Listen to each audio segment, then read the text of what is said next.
Hello everyone. तो चलिए शुरू करते हैं इंग्लिश मॉक टेस्ट। हमारा सेक्शन 1 है सिनोनिम्स का और क्वेश्चन नंबर 1 है इनइफेबल। इनइफेबल का मतलब होता है जिसको एक्सप्रेस नहीं किया सकता, जो इनएक्सप्रेसिबल होता है। ऑप्शन नंबर ए, जिसको जिसको व्यक्त नहीं कर सकते उसको बोलते हैं इनइफेबल। नेक्स्ट है रिकैल्सिट्रेंट। रिकैल्सिट्रेंट का मतलब होता है जो आज्ञा नहीं मानता है, आज्ञा ना मानने वाला। आज्ञा ना मानने वाले को बोलते हैं रिकैल्सिट्रेंट। और इसका जो सिनोनिम हुआ वो हुआ स्टबर्न। स्टबर्न का मतलब होता है जिद्दी। ओबीडिएंट का मतलब होता है जो आज्ञा मानता है। नेक्स्ट है परनिकेटी। परनिकेटी का मतलब होता है बेसिकली जो नखरा टाइप का होता है, जो जो गुस्सैल टाइप का होता है, उसको बोलते हैं परनिकेटी। इसका आंसर हुआ, इसका ऑप्शन अगर देखा जाए तो उसको हम फ्रेजाइल बोल सकते हैं अगर सिनोनिम्स के तौर पे। यहाँ पर डिटेल्ड ऑप्शन दे दिया है, ओवरली कंसर्न विद डिटेल, लेकिन इसकी जगह पर हम लोग फ्रेजाइल कर सकते हैं। ऑप्शन नंबर बी, फ्रेजाइल, जो बहुत नाजुक होता है। नेक्स्ट है यूबिक्विटस। यूबिक्विटस का मतलब होता है जो जो हर जगह पर प्रेजेंट है, जो हर जगह पर प्रेजेंट है, present everywhere. Option number B. और इसके लिए एक प्रॉपर वर्ड होता है, उसको बोलते हैं ओमनी प्रेजेंट। नेक्स्ट है लैकोनिक। लैकोनिक का मतलब होता है किसी चीज को बहुत संक्षिप्त में, बहुत छोटा करके बता देना, इन ब्रीफ, उसको बोलते हैं laconic. Option number B, brief.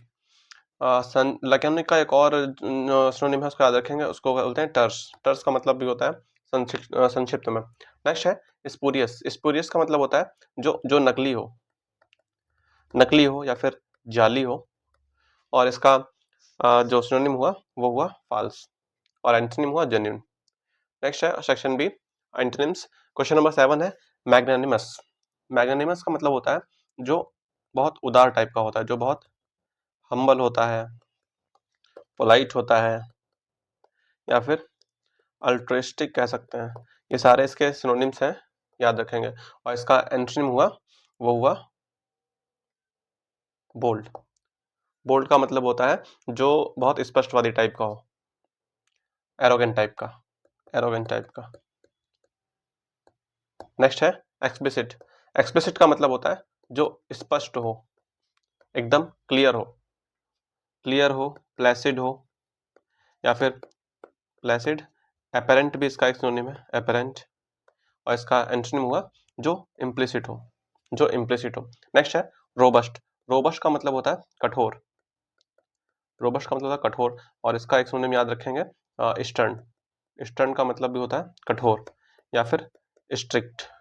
और इसका एंटोनिम हुआ फ्रेजाइल। फ्रेजाइल का मतलब होता है कमजोर या फिर डेलिकेट, याद रखेंगे। डेलिकेट भी इसका एक एंटोनिम है। सपल याद रख सकते हैं, सपल भी इसका एक एंटोनिम है। नेक्स्ट है मेटिकुलस। मेटिकुलस का मतलब होता है जो जो बहुत छोटा हो, जो बहुत सूक्ष्म हो, जो बहुत सूक्ष्म हो, माइन्यूट। और इसका एंटोनिम हुआ डिटेल्ड। नेक्स्ट है ऑपुलेंट। ऑपुलेंट का मतलब होता है जो धनी है, जो वेल्दी है, जो धनी है या फिर वेल्दी है। और इसका एंटोनिम हुआ पुअर। नेक्स्ट है लेजिटिमेट। लेजिटिमेट का मतलब होता है जो जो वैध हो, जो वैध हो।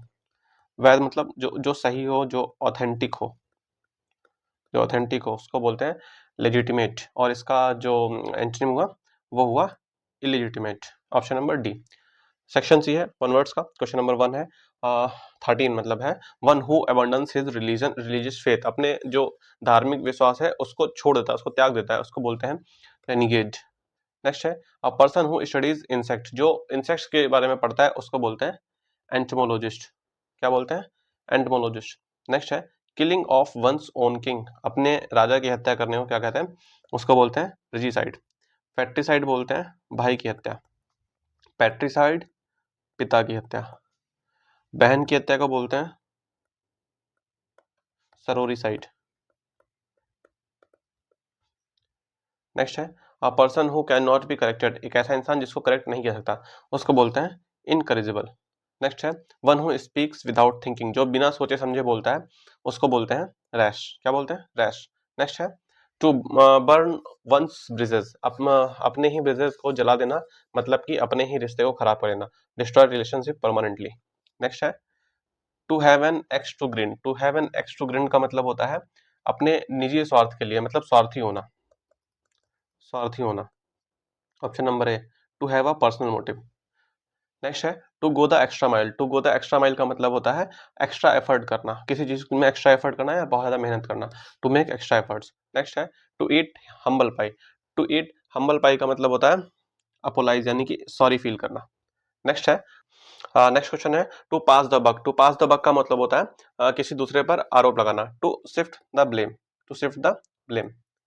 नेक्स्ट है cloze test question number 23, excellence is achieved not by luck but by sustained what, जो एक्सीलेंस है वो अचीव किया है लक से नहीं बल्कि सस्टेन्ड डिलीजेंस, डिलीजेंस का मतलब मेहनत होता है। नेक्स्ट है ethical leadership requires transparency and what, accountability.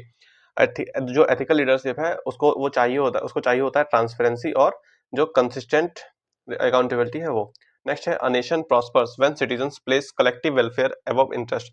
Question कह रहा है कि एक देश प्रॉस्पर करता है जब उसके सिटीजन जो है कलेक्टिव वेलफेयर को ऊपर रखते हैं अपने पर्सनल इंटरेस्ट से।